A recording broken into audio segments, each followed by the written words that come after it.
Hello, my name is Sean Finnegan, and I'll be your guide as we pop open the hood and examine the moving parts that are involved in bringing the Bible into the English language.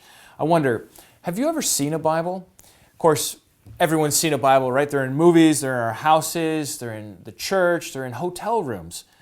But I bet the Bible that you've seen is an English Bible.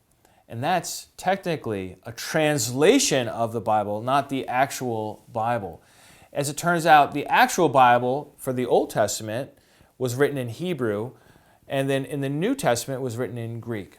So unless you're seeing a Hebrew or a Greek Bible, then you're not actually seeing the real Bible. You're seeing a translation of the Bible. Now, the Hebrew Bible in a printed form or the Greek Bible in a printed form, these are actually reconstructions based on thousands of different manuscripts that have been discovered over the last couple of centuries mostly.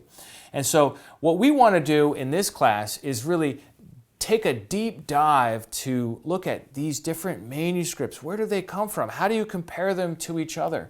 For example, the Damascus Codex, a beautiful Old Testament manuscript where the hand of the scribe is so meticulous that it's almost indistinguishable from a printed manuscript.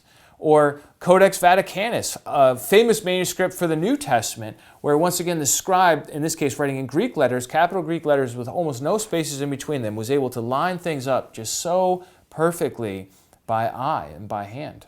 In this deep dive, you're going to learn all about where these manuscripts come from and how we can compare them to each other. And you're even going to find two passages that aren't represented in the oldest manuscripts yet that are still in many of our Bibles today.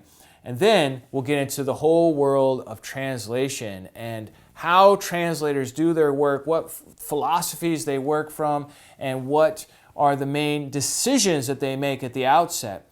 And we're going to spend all kinds of time on bias in translation, a really important subject where translators unknowingly will insert their own beliefs into Scripture.